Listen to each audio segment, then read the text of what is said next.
Salut à tous, bienvenue dans ce nouvel épisode de Centre de la question, toujours avec notre invité Pascal Abrahamavici. Donc aujourd'hui on va parler du côté artistique. Donc dans le premier épisode, vous nous avez dit que vous ne vous sentiez pas artiste. Est-ce que vous pensez qu'on peut justement se croire artiste ou pas du tout? Ah, on peut se croire artiste, oui. Après, je pense que on peut croire plein de choses, on peut se faire croire plein de choses. Chacun doit se définir. Moi, je ne me sens pas artiste comme très souvent on peut l'entendre avec la signification qu'on donne à ce mot. C'est pour ça que je disais que je me sens plus un artisan, un ouvrier. Voilà, qui fait son travail D'accord. avec amour. D'accord. Et justement pourquoi vous n'avez pas ce sentiment cette- Alors, parce que dans mon esprit, en fait, c'est peut-être moi qui ai tort, hein, ou en tout cas, l'artiste a un comportement, une personnalité, ou bien souvent, c'est ce qu'on attend d'un artiste, c'est qu'il soit un peu en représentation.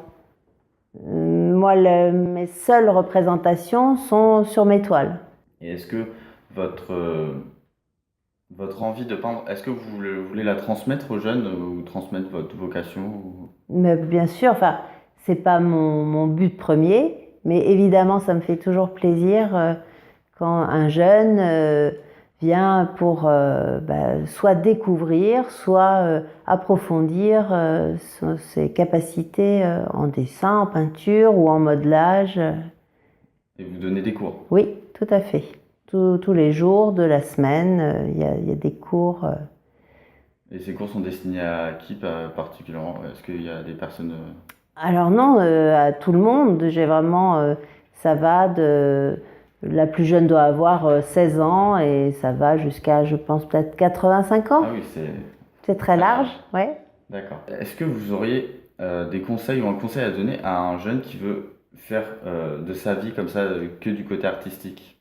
Alors de travailler parce que bien souvent, à partir du moment où c'est artistique, on a un petit peu l'image de quelque chose de tranquille, ou alors je dis pas que c'est vraiment une activité physique ou compliquée, mais en tout cas il faut quand même être persistant dans ce qu'on fait parce que il n'y a pas rien n'est sûr. Alors aujourd'hui dans la vie en général rien n'est sûr, mais là encore plus comme un musicien.